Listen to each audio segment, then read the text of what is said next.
And he basically said, most people have problems in living, they don't have psychological problems. And so I've experienced, despite my love for the psychoanalysts, very frequently what I'm doing as a therapist is helping people have a life that would work.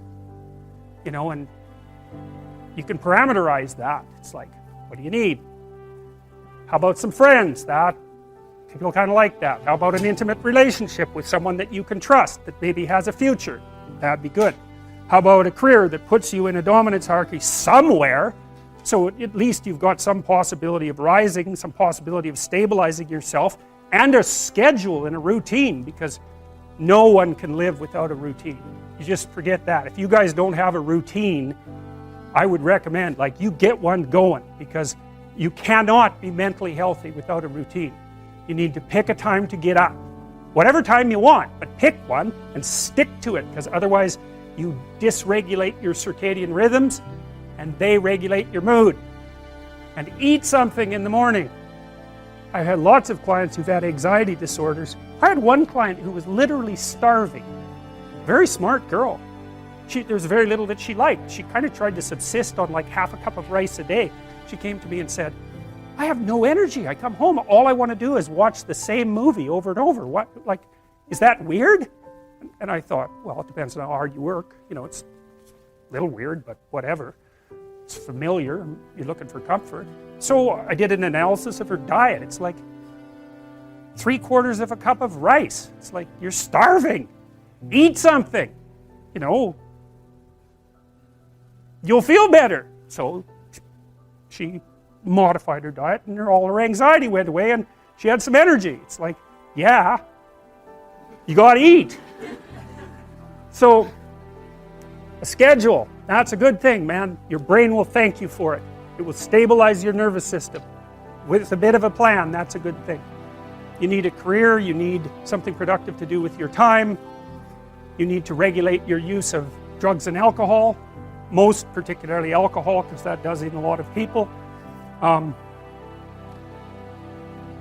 You need a family, like the family you have, your parents and all that. It'd be nice if you all got along, you could work on that. That's a good thing to work on. And then, you know, you probably need children at some point, and that's life. That's what life is. And if you're missing, you know, you may have a good reason to not be operating on one of those dimensions. It's not mandatory, but I can tell you that if you're not operating reasonably well on 4, I think I mentioned 6, if you're not operating reasonably well on at least 3 of them, there's no way you're going to be psychologically thriving. And that's more pragmatic in some sense than psychological, right? Human beings have a nature. There's things we need. And if we have them, well, that's good. And if we don't have them, well, then we feel the lack. And so behaviorists, behavioral psychologists concentrate a lot more on that sort of thing. You know, it's practical. It's like strategizing. Make a career plan. Figure out how to negotiate, because that's bloody important. Figure out how to say what you need. Figure out how to tell the truth to people. Figure out how to listen to your partner in particular, because if you listen to them, they will actually tell you what they want, and sometimes you can give it to them and maybe they'll return the favor. And if you practice that for like 15 years, well, then maybe you're constantly giving each other what you want. Well, hooray, that would be good. And then there's 2 of you under most circumstances, and it's better to have 2 brains than 1, because people think differently because of their temperament mostly. And so the negotiation is where the wisdom arises, and it's part of the transformation, the psychological transformation that's attendant on an intimate relationship, and one of the fundamental purposes of a long-term intimate relationship.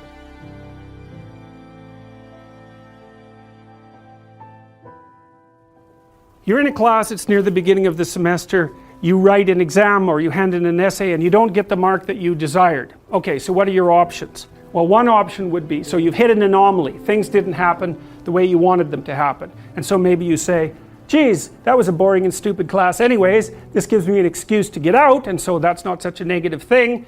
Or you think, oh, well, I really better buckle down and study, and you decide to stay in the class. So basically what you've done is maintained your framework. I'm going to work through this class, but you're you've decided to modify some of the subroutines that make up that frame. You say, well, I should study more next time, or I have to prioritize this class compared to other classes. So it's a micro alteration within the overarching framework. But another thing you can do is say, to hell with the class, I'll just drop it. And so the advantage to that is problem gone. The disadvantage is, well, now you have a different problem, which is, okay, fine, you drop the class, do you have another class that you can replace it with? Is that a good way of dealing with a micro failure, to move up a level of analysis and throw out the whole frame? Because you could also say, well, maybe I should just drop out of university and maybe I should go hang myself, well, it's the same line of logic, it's just taken up to a higher degree of abstraction. And so, generally speaking, you don't want to solve a problem by moving up a level and wiping out the frame within which the problem was experienced. You want to do that carefully, because in principle the frame that you were working within you'd already assigned value to it and worked at it. You've already invested in it. It's a big sacrifice to blow out the whole frame. Now sometimes you can do it. So anyways, what happens is, well, you get the bad grade and you're upset about it, and so you've been plunged from your happy, satiated state, let's say, into a state of relative chaos. And the chaos is, oh, I hit an obstacle, I didn't expect it, and now I don't know what to do. And so what does it mean to not know what to do? Well, it can mean I need to study harder. It can mean I should drop this course. It can mean I should major in a different subject. It could mean maybe I shouldn't be in university.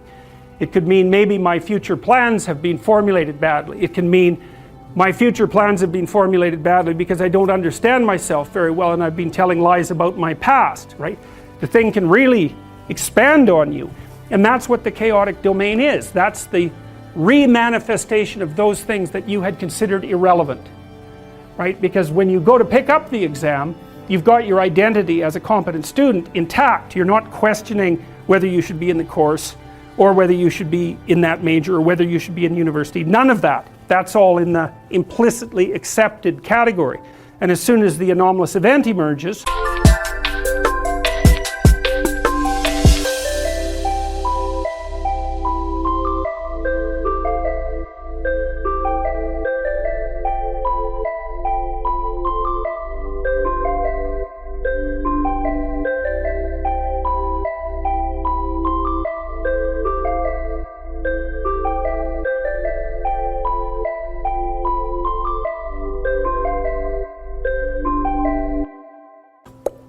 all of those things that you had rendered axiomatic start to become questionable.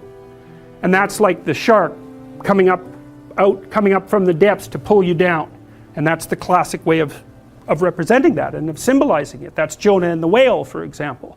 So it's something is manifests itself from the deep unknown and pulls you under, like an alligator at a water hole, which is, I'm sure, one of the sources from which we derived that particular kind of mythological representation. Because you could imagine that when we were on the veldt, after living on trees, we had to go down to the damn water holes, and you've watched enough nature programs to know what a Nile crocodile can do to a water buffalo. It's not pretty. And so to go down to the water, the chaotic water, and the source of all life as well, right, is to risk an encounter with the terrible thing that lurks in the depths. And so we use that as a central metaphor for mapping the sorts of things that happen to us in a much more abstract space. And you know that because one of the things you're going to do, let's say that the professor, there's a professor obviously who gave you the bad grade. Okay, so one logical presupposition is that you're in some sense insufficient in relationship to the course. But another logical and instantaneous categorization is to throw that person into the category of malevolent predator. And you'll do that by becoming upset and cursing the person in your imagination. I've told people to learn to use a schedule.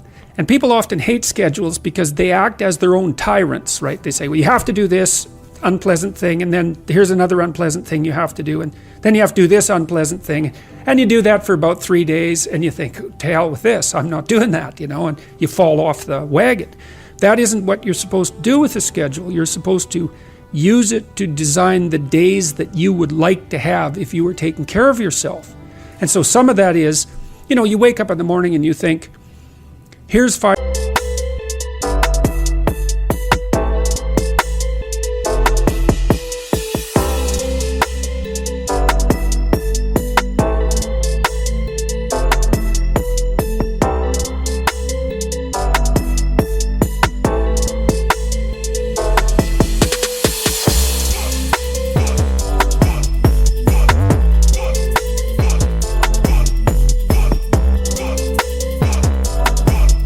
things I have to do that if I don't do, my life will be worse. It's like paying bills, for example, or taking out the garbage. It's like you have to do those because otherwise things degenerate. So you got to put some of those in the schedule because otherwise tomorrow is worse than today, and that's a bad trajectory. But you also want to build in things, you know, you've got to act in some sense like you're dealing with a relatively recalcitrant 9-year-old. It's like, so, well, here's some things you have to do, but here's some things that if you do, you could reward yourself with. And if you get the balance there between obligation and reward right, then you'll find that you're motivated to do the things. And that's what you want to do. You want to do that so it's sustainable across days and weeks and months.